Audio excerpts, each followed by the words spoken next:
Estamos de vuelta a 8:39. ¿Cómo te va, Mauricio Morales? Hola Juan Manuel, ¿qué tal? Muy buen día. Mauricio, 24 horas más tarde, ¿complicó o no a la derecha el anuncio del presidente Boric de haber inscrito la candidatura de Michelle Bachelet a secretaria general de Naciones Unidas? Mira, Juanma, yo he visto las declaraciones del Partido Nacional Libertario, que si bien no pertenece a la coalición del presidente de la República, sí formó pacto electoral con él, la rechazó. Escuché al presidente del Partido Republicano, el partido del presidente de la República, que también rechazó la propuesta de que el próximo gobierno acompañara la candidatura de Michelle Bachelet, y también escuché a directivos de la UDI que fueron en la misma línea. Todavía no escucho, a lo mejor tú sí, Juanma, a personas de Evópoli o Renovación Nacional, pero por lo menos de los que yo vi antes de entrar acá al programa, ninguno de los partidos más relevantes, podríamos decir, falta, insisto, Renovación Nacional, que no he escuchado mucho al respecto, están en contra de que el próximo gobierno lleve adelante la candidatura de Michelle Bachelet como secretaria general de la ONU, y eso, claro, no es que complique necesariamente a los partidos, porque los partidos al parecer están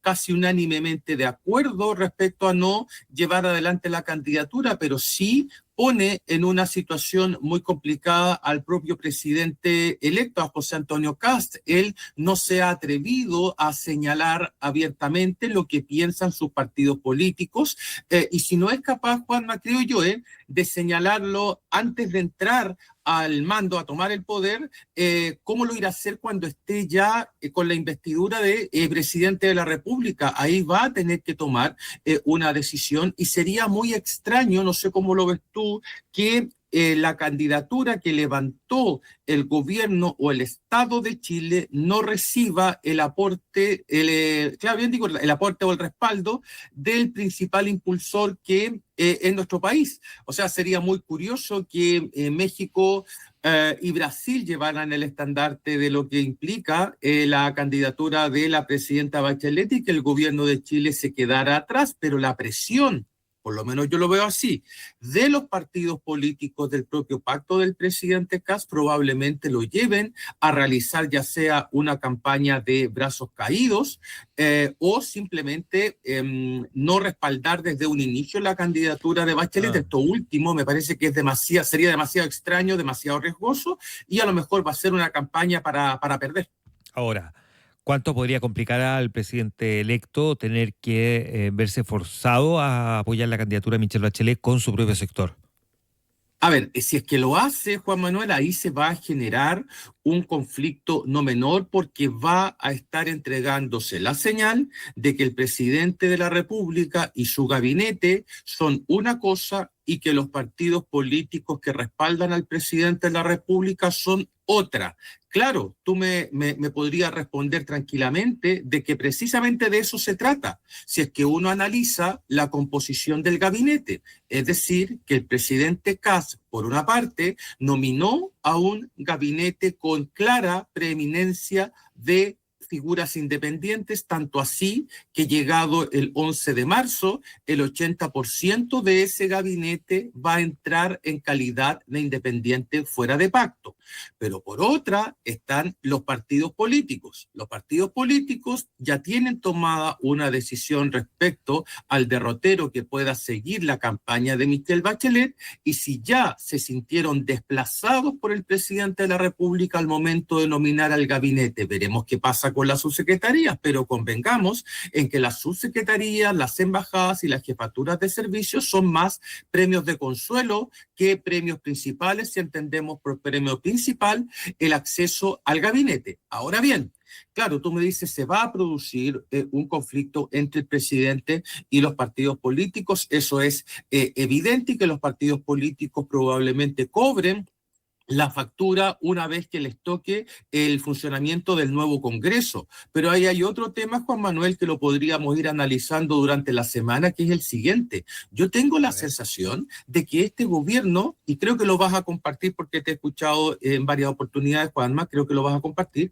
es que este gobierno no es un gobierno que se venga a presentar ante la ciudadanía como reformista o transformador, si entendemos Juanma, como reformista o transformador, como siempre lo hemos entendido, es decir, como gobiernos que buscan alterar legítimamente el modelo político o el modelo económico, para lo que requiere siempre la construcción de mayorías en el Congreso y para lo que requiere siempre de la ayuda y contribución de los partidos políticos. Eso yo no lo veo por ninguna parte en la propuesta o en el programa de José Antonio Kast, y en ese sentido es que los partidos, como él mismo lo dijo, o más bien el Congreso, no es importante, pero no es tan relevante como muchos creen. Son palabras de él.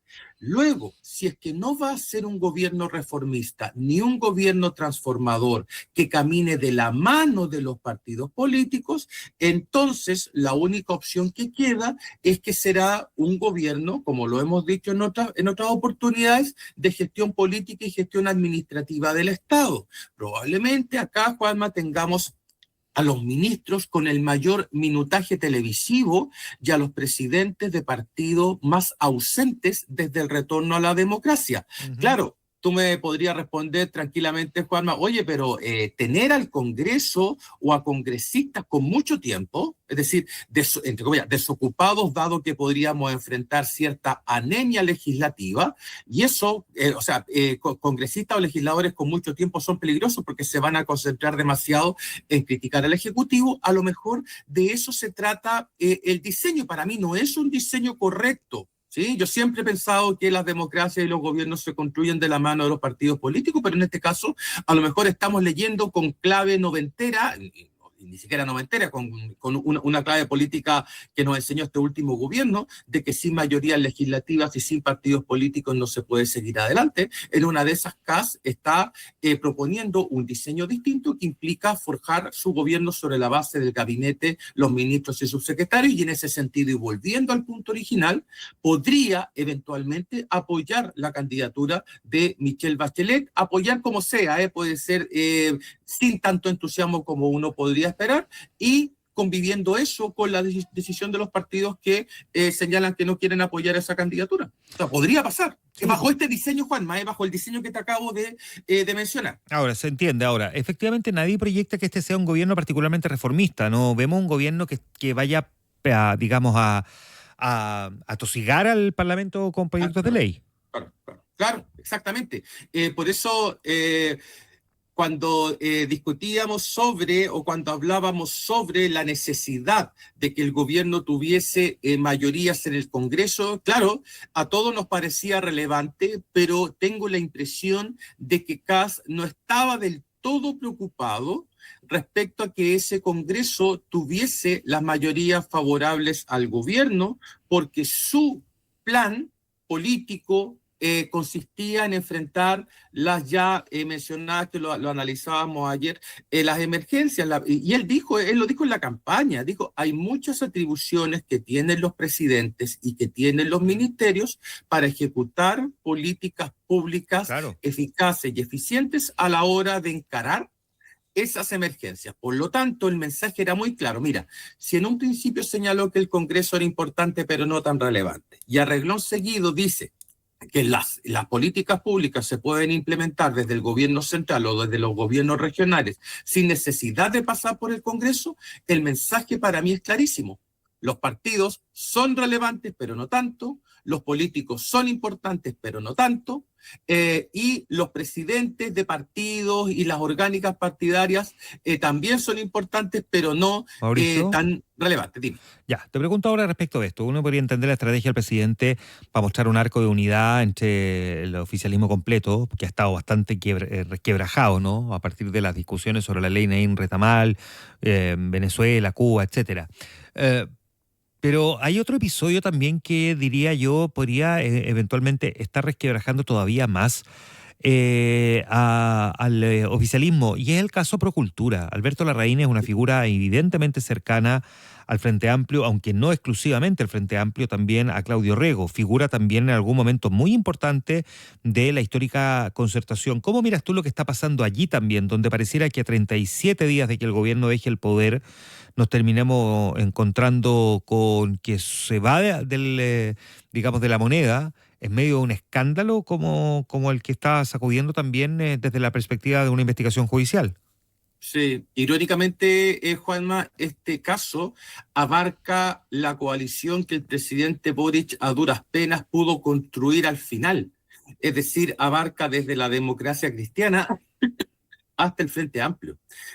Y claro, como tú lo mencionas recién, este caso dañó y fue uno de los hitos centrales que explican las bajas o las variaciones en la aprobación al gobierno del presidente Boric. Tampoco implicó una hecatombe en términos de aprobación presidencial, pero indudablemente que daña el círculo más estrecho del mandatario y también, por cierto, al gobernador regional Claudio Orrego. El socialismo democrático, que al parecer salió sin daños de este caso, ha sido el más punzante con el gobierno del presidente Boric en esta dimensión. De hecho, el senador Espinosa, sí, el senador Espinosa ha sido particularmente duro con el Frente Amplio y con todo lo que implica el caso Procultura. Si es que uno pudiese identificar los hitos del gobierno del presidente Boric, claro, hay hitos políticos como la derrota en el plebiscito constitucional, hay hitos ideológicos como los indultos que entregó el presidente Boric al finalizar el año 2022 y luego el hito de carácter ético-moral, me parece que son dos, el caso Monsalve, precisamente este vinculado a una situación de corrupción. Veremos qué pasa de aquí en adelante, pero naturalmente que esto le pegó, no, quizás, no sé si en la línea de flotación, creo que el real golpe en la línea de flotación fue el plebiscito constitucional, pero este caso, indudablemente, junto con el caso Monsalve, van a pasar a la historia como dos crisis ético-morales y una crisis de corrupción. Y esto para la figura del presidente Gabriel Boric. Estoy pensando en que ayer el presidente Boric, cuando fue a Maipú, y que le preguntaron respecto de la reacción de José Antonio Kast sobre el tema, dijo: no estoy para polémica. Pero claro, como que el presidente hace un anuncio, después se resta, ¿no? Y pone a otros a discutir con la derecha, como fue el caso de la vocera, que ayer decía: gobernar es mucho más que solo atender las emergencias, como hay que abordar las polémicas, pero al mismo tiempo el presidente no quiere abordarlas. Y aquí hay una en la que también sería interesante escuchar al mandatario, ¿no?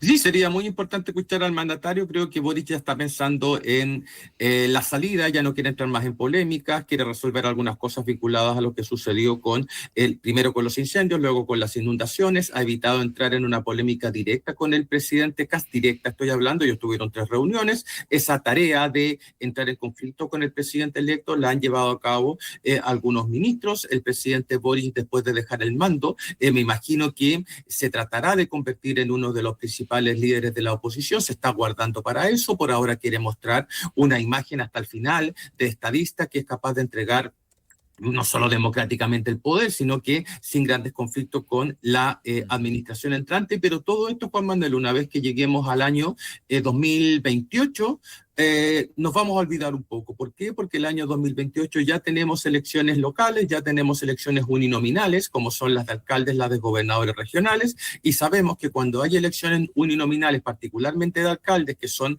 elecciones uninominales de una sola vuelta, esto obliga a armar pactos. Claro. Entonces, muchas de estas peleas que estamos viendo dentro del oficialismo probablemente se resuelvan por una cuestión mecánica, que son los sistemas electorales que se utilizan para elegir autoridades, en este caso autoridades locales. Mauricio Morales, muchas gracias, un abrazo. Nos vemos, que estés bien, Juanma, chao. 8